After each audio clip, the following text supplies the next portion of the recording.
Hello and welcome to another episode of Boundless Body Radio. I'm your host, Casey Ruff, and today we have another amazing guest to introduce to you now. Robert Orion Sikes is a lifetime natural competitive bodybuilder.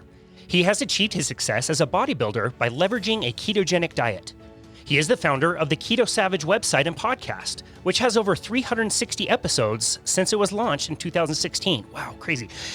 He has maintained a strict keto diet ever since. He created the brand Keto-Savage and has thrived in his entrepreneurial pursuits. He has formulated the Keto Brick and created a business and several full-time jobs around that product. Robert wants people to feel that they are empowered to create the very best life that they want for themselves. He can be found at Keto-Savage.com. Robert Orion Sikes, it is an honor to welcome you to Boundless Body Radio. Man, that's probably one of the best intros I've ever heard. So, I don't even know if I could beat that, man. You could just end the podcast right there. We always joke about this. We never get sick of hearing introductions. And if somebody could just reread that every single time as we were entering a room, we would just feel so cool. I love it, man. I love it. That's great. How are you, man? Thanks for having me. Yeah, it's an absolute honor to have you. You're somebody I followed for a very long time. I'm really curious to ask you a bunch of questions today and learn more about your history, which is very nuanced and interesting. And I want to start by telling you about a card game that my wife and I got during the shutdown. It's called Skyjo. Super, super fun game. Highly recommend it. And my wife and I play, and it's kind of fun. Most of the games, the rounds that you play are pretty close. But if you can play your cards correctly and catch the other person flat-footed, you can wipe them out really, really quick. It's kind of fun. So nice. Bethany is the perfect combination of somebody who is extremely competitive, but she's also extremely empathetic. And so she wants to rip my head off in these games, but she also feels really, really bad about when she does it. So inevitably when we're playing, she'll play a big card, totally sink me. Then she can't even make eye contact with me. And I'll say one of my favorite phrases. I'll look her, I'll try to get her eye attention and say, "You are a savage. That was a savage move." And so it's become one of my favorite words and favorite things to talk about. And I wanted to ask you, what does it mean to be a savage? It's a good question, man. I mean, for me, savagery is I feel like we're all born with this innate primal sense of savagery within us. I feel like it's brought into us from an evolutionary survival standpoint. The problem is we live in a day and age in which we don't have to be savage in order to survive. We can exist. We can merely exist by being pretty status quo. And I feel like my brand, my business, my, mentality towards life is to, figure out how to harness that inner savagery that we're all innately blessed with, and then use it for good and find something that you're passionate about and just freaking go savage with it. And I feel like that's what I've done with, the natural bodybuilding, with the ketogenic lifestyle I'm trying to do from an entrepreneurial standpoint. And I don't think that I am the only savage. Obviously, I feel like everybody has that within themselves. So my whole goal has been just simply empowering others to unveil that within themselves and harness it and take it and run with it. I love that. I love that you mentioned that it could be something in business, but it could also be something, really kind or generous. I mean, I think a savage move would be donating your time to a volunteer service or something. I just think it means you do something different. You're not exactly following everybody else doing what they're doing. Totally. I love that. So let's learn about your story. How did you get interested in bodybuilding, and what kinds of things did you run into as you were getting into the sport? Yeah, so I was 115 pounds when I was in high school, and I was just a small guy, man. I didn't have any size to me. I grew up on a farm, so I had, farm boy toughness, so to speak, but I didn't have any size, didn't have any density, and I wanted to be bigger and better. My uncle was kind of like the jock in the family. He used to play football. He worked out. He was bigger, and he was just more outgoing and fun-loving, and I kind of wanted to emulate that. So he got me hooked up with some dumbbells, told me how to do a bicep curl, and the rest is history, man. I just started lifting and got really into the sport of bodybuilding. I took it to the next level and actually competed, but I didn't have a formal trainer, didn't have a coach. The first year of me working out was in my father's shop with a bunch of pieces of scrap steel and tractor equipment that we had laying around. So super primitive, wow. But it worked. I'd watch YouTube videos and I'd watch the pros to see kind of the movements they were doing, to learn the techniques and just the how-tos. And yeah, pretty much just took that and adapted it and molded it into my own life with the equipment I had. And that became what I was just incredibly passionate about and could see progress in. And I became addicted to it. Hmm.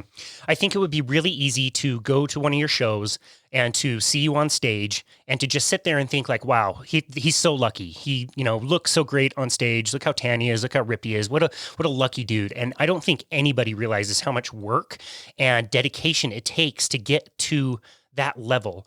I think it's also really, when we look back, some of our darkest times, our most challenging times, are the times we grow from the most. So what were some of your biggest obstacles? I know you've had to get through a lot to get to where you are today.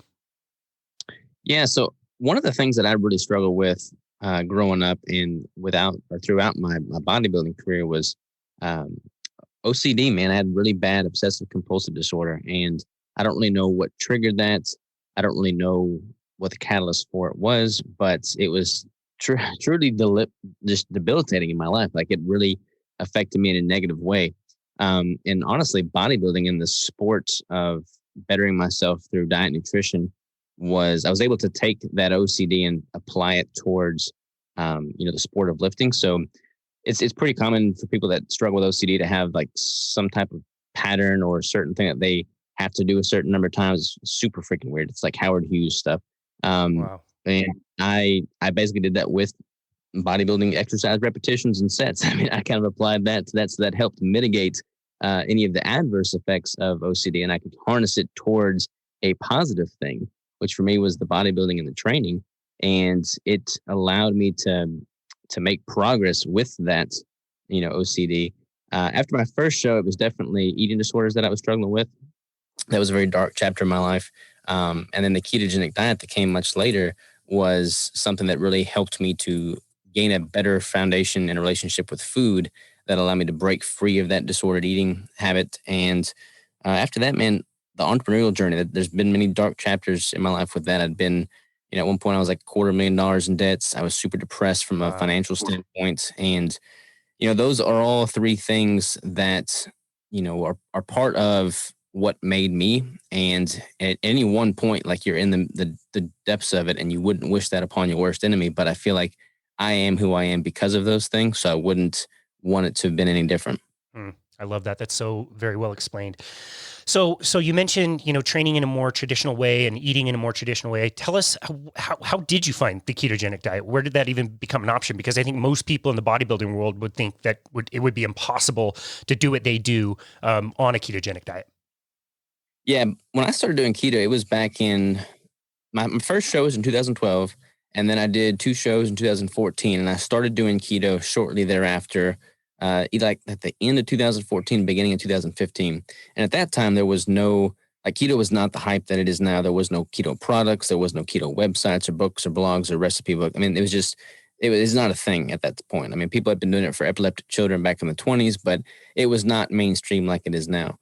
So when I started playing around with it from a bodybuilding perspective, I got met with all types of, negative energy, people assuming that there'd be no way I could build muscle with it. There'd be no way that I could lose body fat with a high fat diet.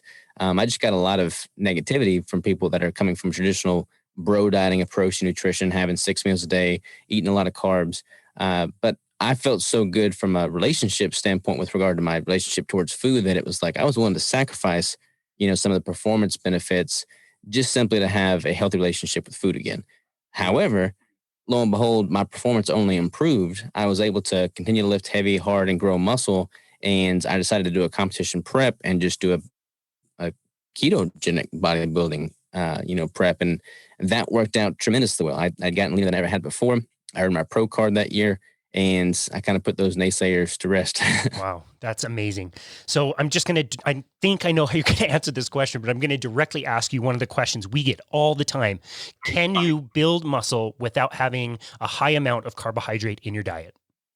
Yes, you can absolutely build muscle. The main thing with muscle building is you need to have a caloric surplus in order to really maximize muscle gain potential, because you need to have that incoming fuel to train hard and implement some progressive overload with your training. You need to have enough protein to have the amino acids necessary for the building blocks of adding more lean tissue. And if you have that coupled with progressive overload training, so that you're continually lifting harder and heavier or more intensely each time you train, or just continually over time, then you'll be providing the stimulus necessary for your body to adapt to that stimulus and build more muscle. You don't have to have carbohydrates. There is a good argument for insulin that comes with the carbohydrates because insulin is an extreme growth agent. But with that, everything grows, body fat grows, muscle grows, cancer cell tissue can possibly grow, and you can mitigate that by simply removing a lot of that. So I don't really use the carbohydrates, and I've not had any issues building muscle. And you have decided to be strict on a ketogenic diet since you first found it. Is that correct? You don't do any cycling or anything like that? Yeah, that's correct. Since I started doing it back in, like I said, 2015, I think, I have not deviated from it since. And what is the reason for that? I mean, initially it was just simply because I recognized how negative I felt psychologically and physically with all the carbs and the cravings that came with it, and just the unsteadiness that brought. Now I could bring carbs in again if I wanted to, and I would have a healthy relationship with food. I wouldn't worry about going back to binging on carbs or anything like that. However, at this point, it's kind of, I mean, I know that I don't need the carbs. I know that I feel more optimal from a performance standpoint. I know that I feel more optimal from just a productivity standpoint. I don't have cravings throughout the day. I can eat 1 or 2 meals a day and not think about food, and I don't have to, be a slave to the clock and eat every few hours. And not only that, but like I feel that I've become, I don't want to be defined by the food I eat. I don't want that to be my sole identity by any means, but I feel like a lot of people in the space do not have a healthy relationship with food, and they don't want to feel like they're sacrificing by not having carbs from a performance standpoint. And for them to be able to look at me and recognize that I'm doing this, I feel like that kind of adds some, accountability, inspiration to them, which I'm not willing to forego that simply because, I could eat the carbs. I don't want to eat the carbs to forego that. And you mentioned disordered eating. One of the kind of funny things that happens is you're trying a keto adjacent diet, a low carbohydrate diet, or maybe even like carnivore diet, is the total number of foods that we personally consume has gone way, way down. Like we don't eat many, many, many different things. We've got a few meals that we rotate in. They're really simple. They're really delicious. We don't see the need to include a lot more foods. And initially, especially when you're talking about things like eating disorders, it almost, you feel like you're kind of riding the line of like, is this disordered eating because I'm eating so few things versus no, I actually really love these things. I love the way I feel when I eat them, and I don't restrict them at all. Is that kind of how you approach it and how you've noticed it? Yeah. Like if I was eating these few things and my mind was constantly fixated on all the foods that I was not eating, then that could definitely be a form of disordered eating in which I'm feeling deprived. I never feel that way. Like I don't, not eat carbs and feel like I'm missing out by not eating carbs. I'm 100% totally satisfied with the foods that I am eating. I'm satiated with the foods I'm eating. I enjoy the foods I'm eating. Like honestly, I don't really think about food anymore, which is kind of liberating. How nice is that feeling? Yeah, it's beautiful, man, especially from someone that used to think about food nonstop. I mean, people that have disordered eating, it's like it's a strange phenomenon. People that have never had it couldn't really understand it or relate because it's just never something that they've been plagued by. But when you have struggled with, eating, then it's like that is your all consuming thought throughout the day. And when you think about all the thoughts that you have throughout the day, like your career, your relationships, like when all of that is clouded by just this overarching thought of food, like your ability to perform at an optimal level towards your relationships, towards your career is incredibly hindered. So not having that hinder you is tremendously important. I like to think that I was somewhat, aware of disordered eating and food addiction issues and sugar addiction issues out there. Maybe you've noticed the same thing, but by doing some of these podcasts, I am realizing how prevalent this stuff is. So many people are affected by that. It's a big problem. Yeah, it's really common, man. I mean, especially like in my genre of bodybuilding, most competitors have some definite forms of disordered eating, especially post show. And that is honestly more so the norm than not. And a lot of people don't open up about it because it's viewed as a weakness.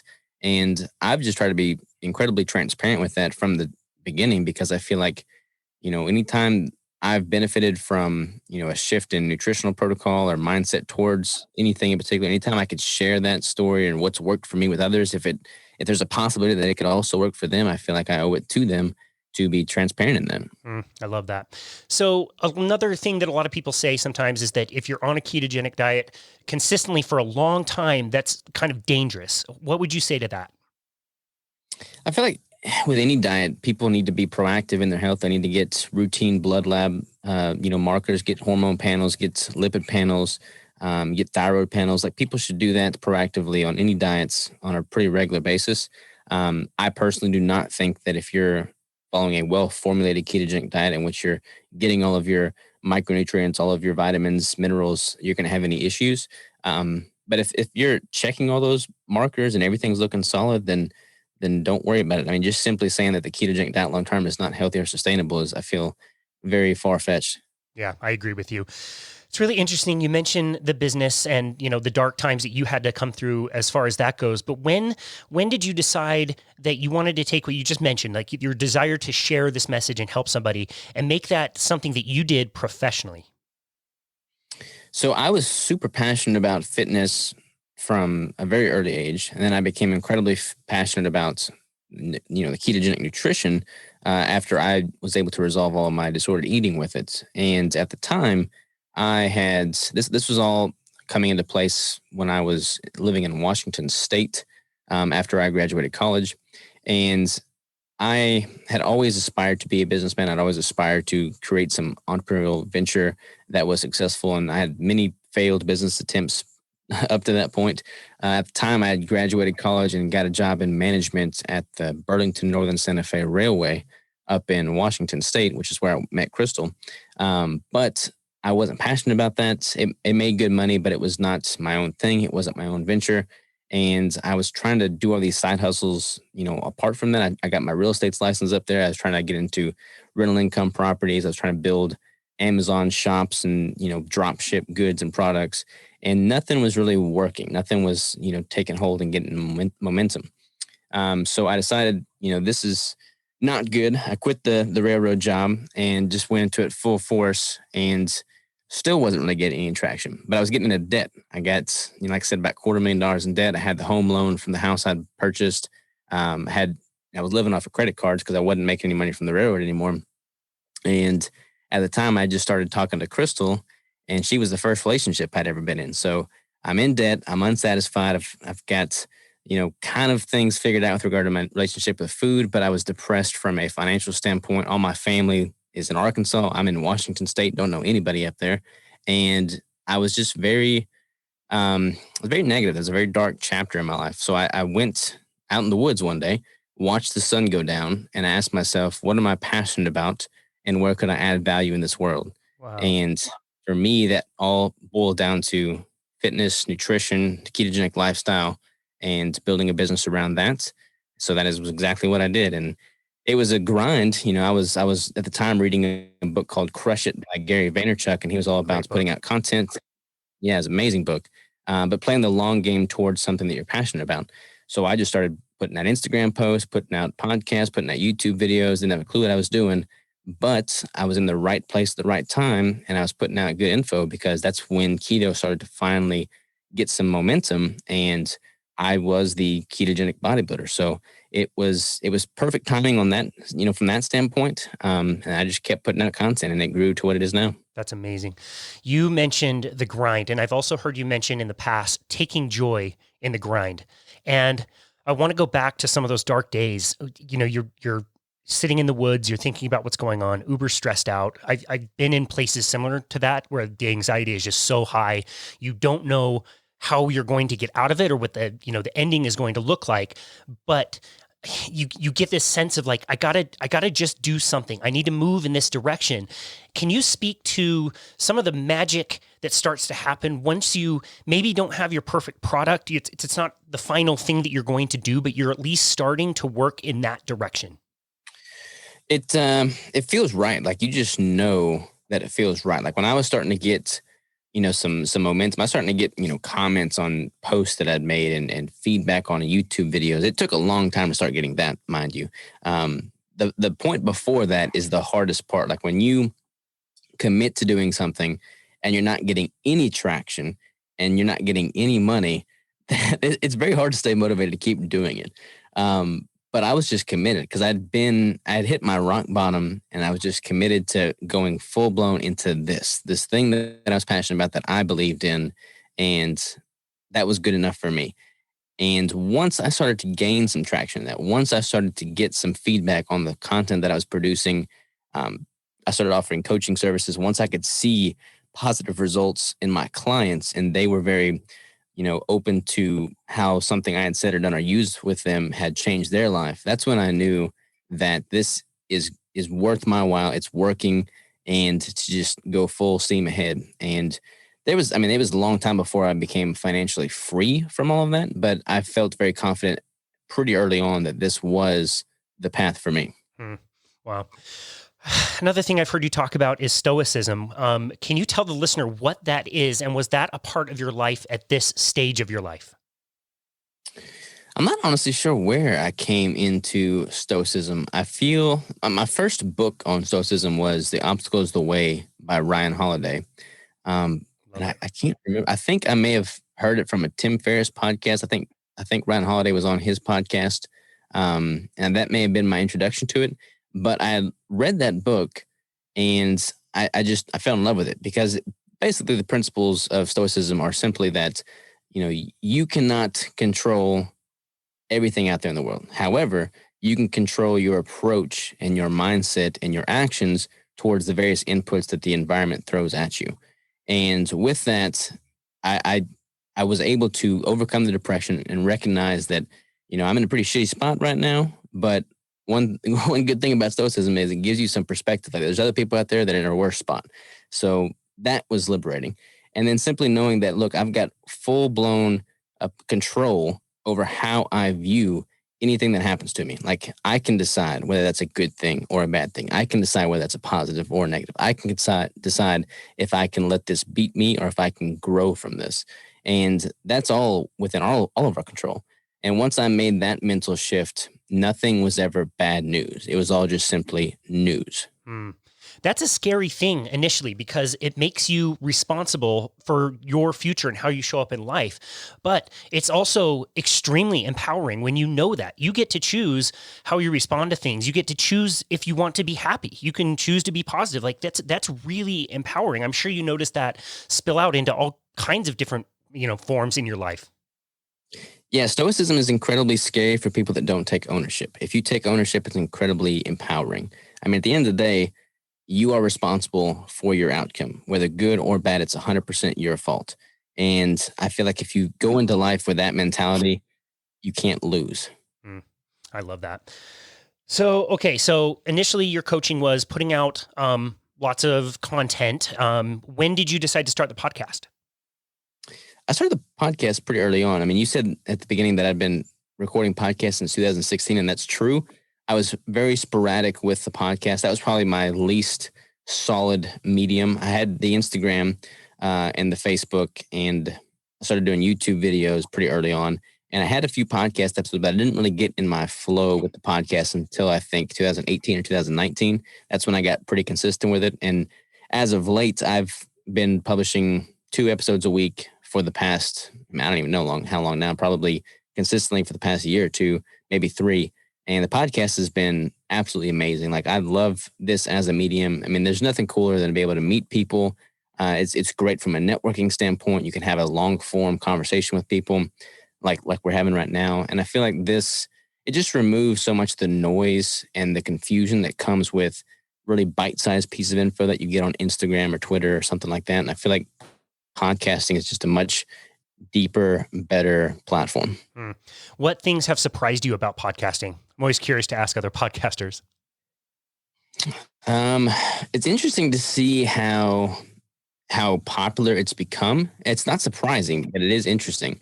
But it's also interesting to see how few people follow through with it. One thing that's amazed me in business is how little staying power the masses have. I mean, there's a statistic, I don't know what it is exactly, but of all of the podcasts on Apple iTunes, like less or more than half of them only have 1 episode, which is Wow. crazy. Like so many people start podcasts because there is a lot of benefit that comes with podcasting, but so few people follow through with sticking to a podcast and being consistent with it. And Wow. my whole thing from day one with everything, podcasting, brand building, bodybuilding, nutrition, has always been find the things that I can be consistent with every single day of my life for the rest of my life. Like have that compounding interest effect on everything that I believe in.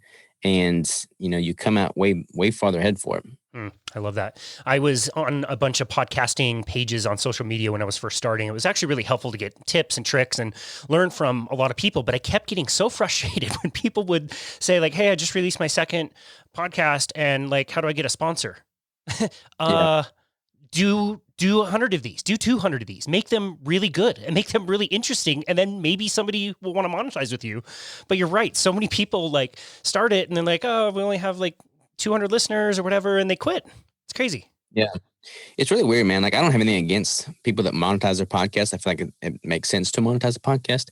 I've personally never monetized mine because I don't know, like I don't have the podcast as a means of making money directly. I feel like a lot of times it's easy whenever you create something with the intention of making money from it directly, it can, not always, but it can dilute the quality of that content. And I've just never felt the need to do that with my podcast. Again, not to say it's anything wrong with people that do. Yeah, we totally agree. We decided early on that if we were going to do this, we were never going to monetize. We would never take sponsors. This would be out of our own dime, which if you're listening, like podcasting is not cheap. There's a lot that goes into it. And it's a huge time resource also. But you're right. I mean, it's such a cool medium and such an amazing way that I learned a lot about, what I currently know. And now I get to share that and have amazing interviews with people like you. It's really amazing. It's really fun. And yeah, we totally agree with you. We'll never monetize either. So tell us a little bit about the Keto Brick and when that whole thing started. Yeah, so the Keto Brick was something that I formulated back in 2017. I was doing a competition prep in 2017, which was actually my first keto competition prep. And I needed something that made hitting the macros easy. Because like I said, there was no keto products around at that time. I wanted something that was shelf stable. I wanted something that had, a very high fat ratio of quality ingredients and just took the guesswork out of meal prep and hitting my numbers. And I just decided to make it myself because I couldn't find anything. I got tired of cooking all the time. I got tired of doing all that stuff. So I started just formulating in the kitchen. And there were several generations of the Keto Brick, but I wound up landing on something pretty similar to what is available today. And it's just worked, man. Like I ate it every single day of my competition prep. And like I said, I went pro. It worked beautifully. I've since eaten one pretty much every single day. I've had clients that eat them every single day throughout their prep, and then they look amazing. It's just a very high quality ketogenic meal replacement bar that cuts no corners. I mean, I'm super proud of it. We've kept the production in-house since day one. Crystal, my girlfriend at the time, wife now, has helped me build this company from the ground up. We've hired several people to help us do this full time. They're employed here. And like I said, we've kept it all in house so we have complete oversight over the quality of the production process. And we intend to keep it that way because it's something that I believe very strongly in. It's something that has benefited my life. And I get emails every single day about how people are using it. There's this one woman that emailed today, actually, and she is hiking the Pacific Crest Trail and she's eating like 2 or 3 bricks every single day because it's one of the few things that gives her needed calories in a healthy manner. And it's just like stories like that. It just inspires me. That's so cool. You mentioned your wife, Crystal. What does it mean to show up and work with her every single day? That must be a really special thing. We certainly are so grateful that Bethany and I can work together. What does that mean to you? It is awesome, man. Like it's interesting because there's a lot of relationships that would not do well working together. But Crystal and I she's my best friend. She's my life partner. She's my wife. She's going to be the future mother of my kids. And she's my business partner. Like I would not want to have built what we've built with anybody else. I'm incredibly proud of her and everything that she's done. She's come a tremendously far way as an individual, grown so much physically and with her health and her psychological, aspect is all improved for the better. She's come leaps and bounds from where she was, from where I was. It's awesome to see how she's grown as a person. We've grown together as a couple, and we've used the business and our lifestyle as a vehicle to do so. That's amazing. I love her Lady Savage content. I think it's great. It's really good fitting. As I was looking her up and watching some of your stuff, I was like, damn, maybe we chose the wrong Sikes to invite onto the show. She's a badass, total savage. Yeah, she's She's awesome. She's definitely earned the title of the Lady Savage. That's amazing. So you mentioned shelf stability with your product. I don't think a lot of people think about how difficult it is to make products like what you make and keep it at a very high quality. What challenges have you run into over the years, kind of getting this product out into the public? It's expensive, man. Like it's very expensive to make a product like that. Like most bars, like any of the popular keto bars you see nowadays, or like Quest bars or something like that, they all go to a co-packer. So they outsource it to a co-packer because they have the economies of scale and the production facility and the equipment to make all of the bars with the same shape, the same dimensions, similar ingredients, package it up and ship it out in an effective and efficient manner. And we didn't want that because with that comes a lot of filler ingredients. There's like just stuff that's not contributing towards your overall health and optimal performance, like a bunch of just filler fibers and a bunch of sweeteners. And we decided to keep it all super clean. Every single ingredient in every single flavor of the bricks is there for a purpose. And that costs a lot of money. I mean, ingredients are without a doubt the most expensive part of the overhead within this company. But I wouldn't want it to be any other way, because if it was any other way, then it wouldn't be the best thing getting into the hands of the consumer. So yeah, ingredients have definitely been a hurdle. Wow.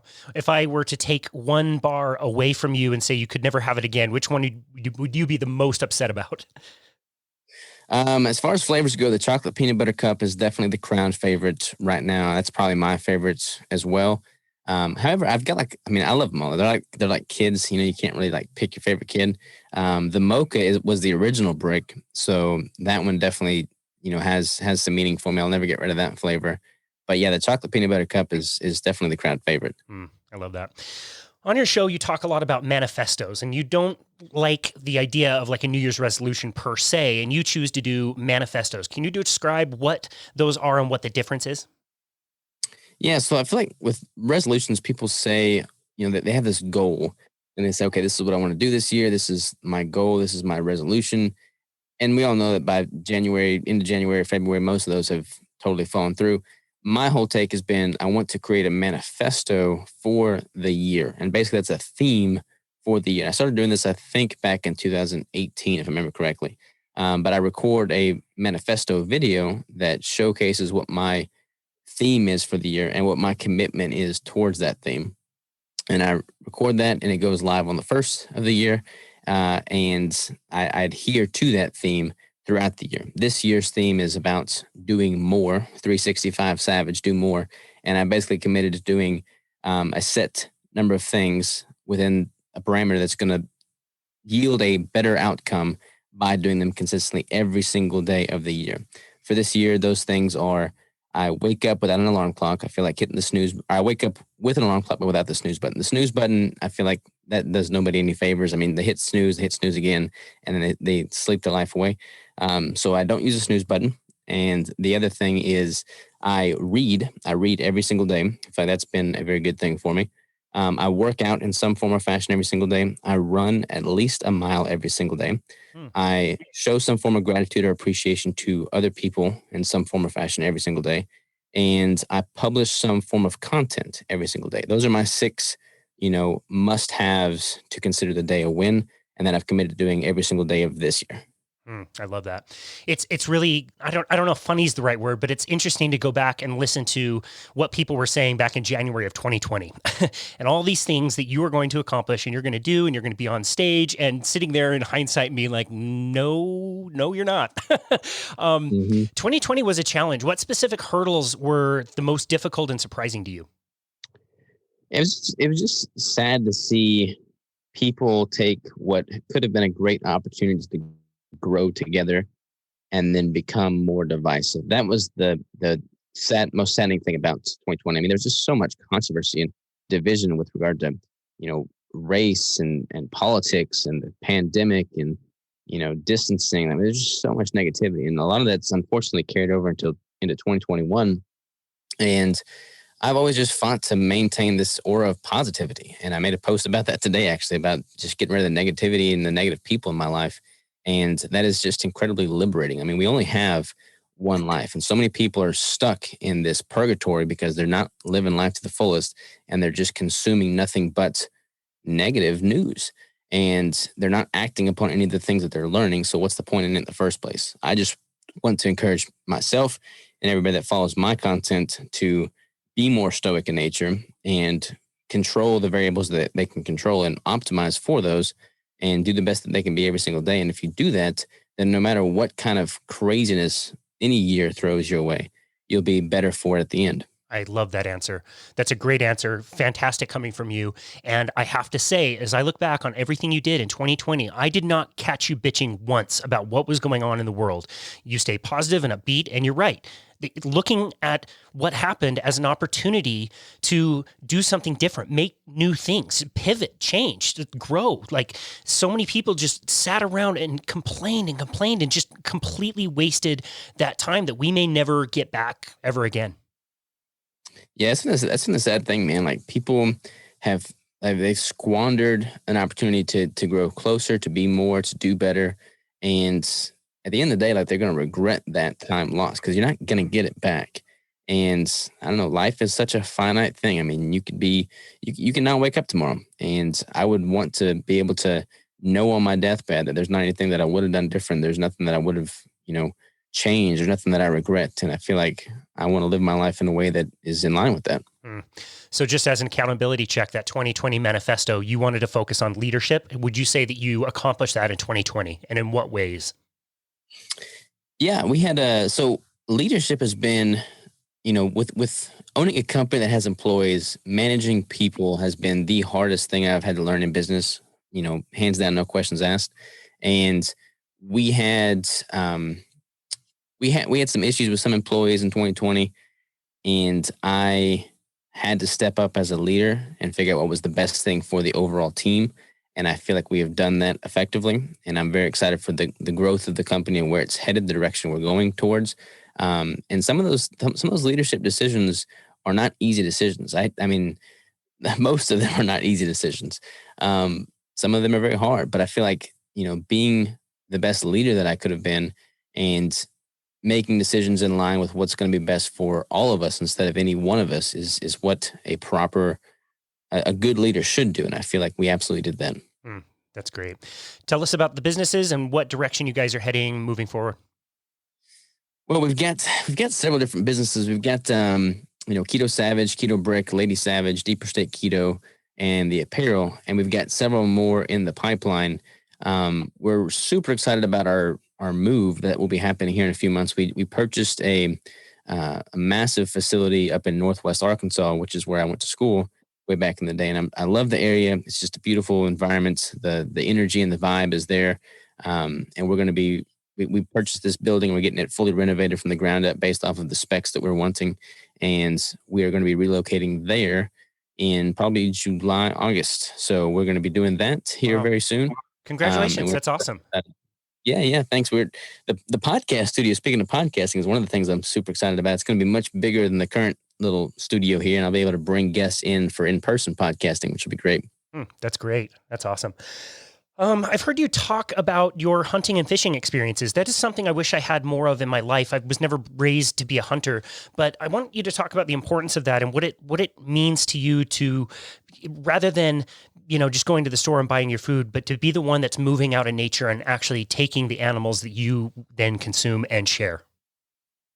Yeah, I feel like it just brings us all closer to the reality of life, the circle of life, the fact that life is finite. I mean, when you train to be a better hunter, which I think any hunter that's worth their salt should do, because being able to put a well-placed shot on the animal is incredibly important.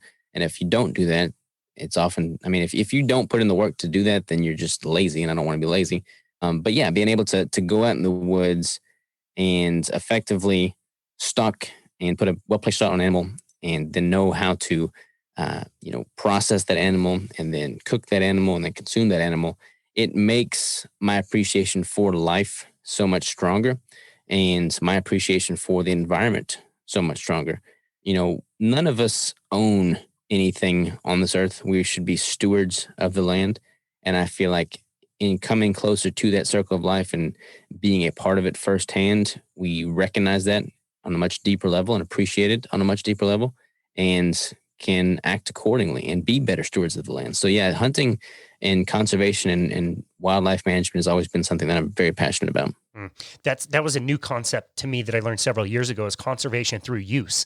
It's not like the people sitting at home, bums like me, we're not out saving nature. It's the hunters, it's the fishers. They need the quality land. They need it to be protected. And so by using it and being outside, that's what helps conserve it. And you would be more likely to, again, use it, donate, help keep everything as clean as possible and keep that going for the next generation. What has it been like to share some of those things with other people? It's been super cool. I mean, I don't know if you know Danny Vega, but he's a good friend of mine, and he's just a total city boy, honestly. But I brought him out to the farm and taught him how to shoot a rifle, taught him how to be accurate with the rifle, like threw him up in a tree and walked him through, how to place a shot on the deer and how to cook the deer, skin the deer. It was just so cool to see him go through the entire process, from start to finish, and like his emotions towards that entire process. Like that's an incredibly, it's a very freeing feeling to see other people who have never experienced that experience it firsthand and know that I've played a part in that, because now I know without a doubt his appreciation towards animals and wildlife and nature is just incredibly heightened. And I feel like the more people that we can have experience that, the better. Beautiful. That's great. And we understand that you're writing a book. Is that something you can tell us about? Yeah. So I am writing a book right now. I've been writing it for a while now. Actually, it's getting bigger and bigger as I go. But it's a pretty niche focused book. It's all about natural bodybuilding and competition prep, leveraging a ketogenic diet. I feel like that's definitely my area of expertise, experience, and passion. So bringing what I've learned over the past several years of doing that, honing in on that process and refining it, and then sharing it with others is something I'm excited about for sure. So that book is coming along quite nicely. I think I think it's probably going to go release sometime in early 2022, like January or something of that nature. So when it goes live, I will definitely be pointing people that direction. But it's all about ketogenic competition prep. That's great. We would love to invite you back on when that comes out so that we can promote it and learn all about that. I think that's a really important topic. And I think it's one that not a lot of people in the bodybuilding world, again, even think that is possible. It seems almost like esoteric that you could even try to do that. Yeah, it's weird because like a lot of people that are in traditional bodybuilding, dieting protocols, they'll assume that they're keto. And in fact, they may be actually registering some ketones, but they just assume that since their carbs are low, which oftentimes they'll have periods of time where their carbs are very low, that they are keto, but they're not performing at an optimal rate. I mean, their fat is oftentimes way too low. The protein is often way too high. It's just not dialed in because they're coming at it from a total different protocol. So I feel like if I can really peel the curtain back on how to optimize for that, so many people will be able to go through a bodybuilding prep and just enjoy the process so much more. They'll have better results. They won't have near the hormonal implications that could happen by having incredibly low dietary fat. So I feel like it'll make the sport healthier and more sustainable for a large demographic of people. And I'm very excited to contribute to that. That's amazing, man. Okay. So the move, you're working on a book, you've got all these businesses. What other things are you excited about for the future? Crystal and I are currently living in a warehouse. So we've been in this location for 3 years now, 3 years come August.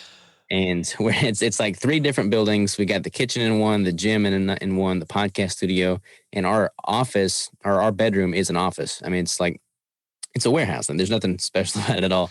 But we just bought a house up close to where the new building is, and I'm incredibly excited to kind of go about that from like a homesteading standpoint. We're going to have some animals. We're going to raise our garden, raise our animals. It's just going to be a little piece of paradise that's kind of removed from the day-to-day workflow of everything else, but it'll be a nice disconnect for sure. Congratulations. That's so cool. I love that. Thank you. What you talk a little bit about this, creating an ideal life for somebody that sees you, somebody highly successful, highly productive, has gone through many challenges, but has faced the adversity, in a very positive and uplifting way and does offer value to people.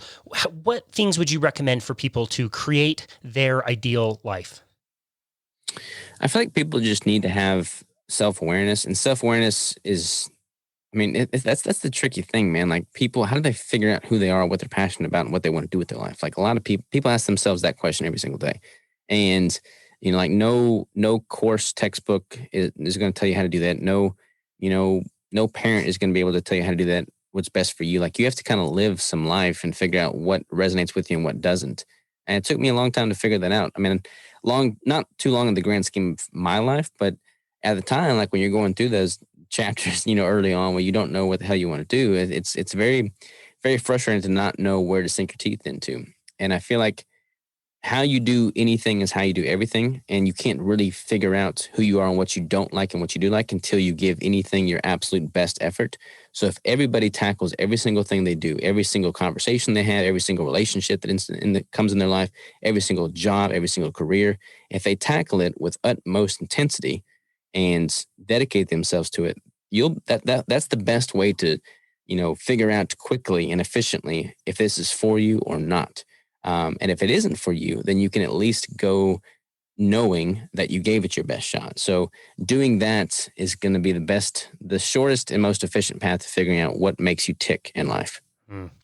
When you look at everything that you've accomplished that we just mentioned, what makes you the most proud?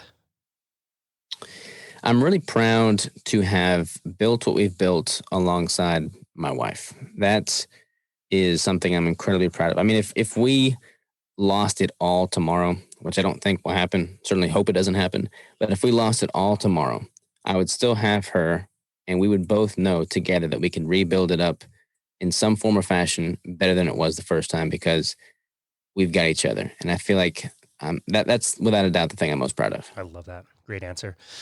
Man, this has been an awesome conversation, tons of energy, a lot of really great information. What is one simple tip or trick that you would like to leave with a listener that they could plug into their lives and see some benefit?